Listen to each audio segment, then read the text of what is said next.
got a pretty cool elite team with us right now. I mean, you know, if you map out how every single patient can interact with you in your practice, you have to make sure that everything in every single touch point, and there's 9 of them, is like of the utmost.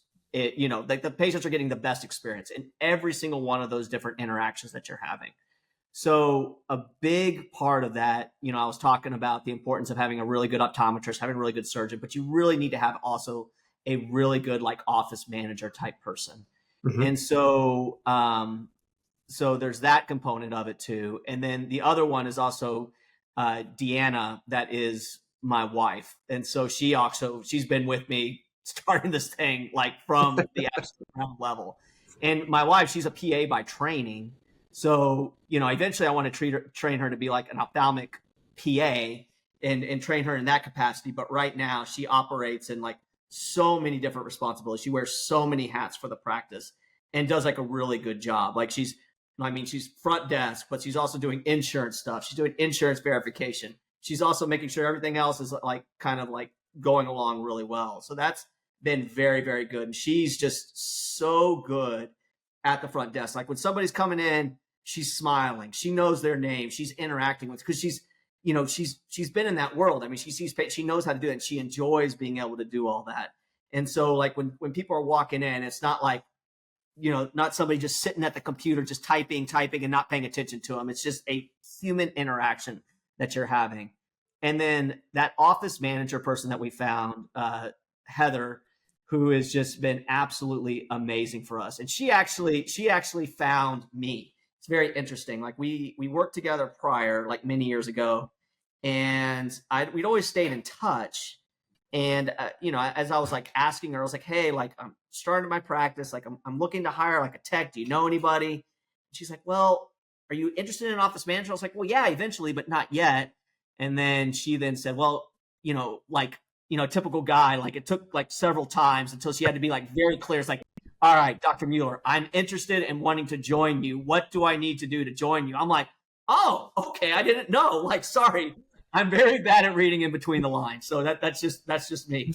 And so brought her on, and I would say, especially like going on now, I mean, if you can find that person that wants to like ride or die next to you, that wants to make sure that this practice is like treats it like their own, which is what she does, it just makes a world of a difference. I mean, it's like she gets there before I get there, and she leaves after I leave. Like that's the level of commitment that she has, which is just absolutely amazing. I mean, I still have small kids, and I get to take them to school, and I get to show up, and like a patient's ready for me when I walk in, and as a startup, like we just started, and it's because of her, which is just absolutely amazing, what she has done for us. So that was kind of like our kind of like core team that we had and that we kind of started with. So I Yeah, think so. I met Deanna and Heather last year at we were at the Evo ICL Summit in Dallas. Becky and I did. You've got great people. It's awesome, and you don't find those people anywhere. You don't. You got lucky. You got I got very lucky. very lucky. I got very, and I think though that's very important as doctors are going around, and even when you're working at other places or other jobs, like you want to be that person that people want to join. You want to be that person that's nice to work with. Like you want to be not only a good doctor, but also a good leader and somebody that other people like working around. You don't want to be like, oh my God, here comes that doctor. Like they're such full of drama. Like, oh, they always throw this fit. They do this and that. No, you want to be the good one. You want to be the fun one. You want to be like people enjoy coming and working with you. And when you are that, those little worlds, those tech worlds, those manager worlds, they're also very small and they all talk and chat. And so if they know that there's a possibility that they could work with one doctor who's like really cool to work with and really a lot of fun, but also gets a lot of stuff done, they're going to jump at it. So That's culture. I mean, that's what you're building when you're building a practice. It's not just the walls. It's not just the procedures. It's the staff and the culture, and that's all a part of it. That's hard to do. I mean, it's really hard to cultivate a culture. And you don't get it right the first time always. I mean, our staff, I'm super proud of our staff, but I'll be honest, we haven't had the same group of people for the 5 years that we've been in business. there's been people that have come and gone, you know, some for better, some for worse. We definitely miss some people that have left, but there's always a shift in the culture. We always try to create that culture and keep it in the light of what we set out to do. And that is tough. I mean, it's really, really tough to do that. But no, your staff is fantastic. And there's probably value. I mean, you mentioned wearing multiple hats. I'd argue that there probably is value to wearing multiple hats. That's how you get to know your business. That's how you get to know everything. For us, especially during COVID, when we had, I mean, it was a bare bones staff. It was me, Dr. Vukic, and that was it for a while, just the two of us. And so we were doing, you know, not many surgeries at all. I mean, we were seeing like one patient a day, but it was me checking them in. It was me doing the pre-testing, taking the billing, taking the insurance stuff I had never done. I don't know anything about that.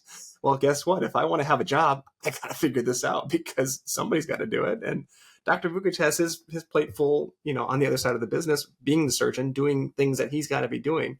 And so we kind of had to split duties, and wearing multiple hats, there is value to that, I think.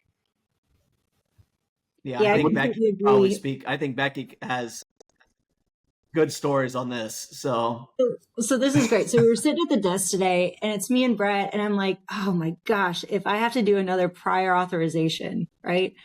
And I'm laughing about it. And he looked at me and he's laughing too. He's like, but Becky, it's good for us, right? I mean, it's good for us to understand this pain. And he's right. I mean, he's right. It's true. I think if you want to create a culture and an office, it's that whole servant leadership thing. Because if the team sees the leadership doing the hard work and loving it, it fosters that sense of enjoyment in what we do and the purpose in every task. Every single task in an office like ours is so intentional, so purposeful, and it must be executed with excellence. And so as I'm doing these prior authorizations, I'm like, okay, every detail matters. I got to get this medicine approved quickly for somebody. And I want team members who are going to join our team to understand even small details like PAs, like let's do them right. Let's have fun while we do it. And like Brett said, like, let's get the work done. yeah, and there's nothing below or beneath anybody. Like if I see the trash cans full, I'm taking it out to the dumpster. Like if the toilet needs cleaning, I'm cleaning it. Like there's nothing that is beneath any of us.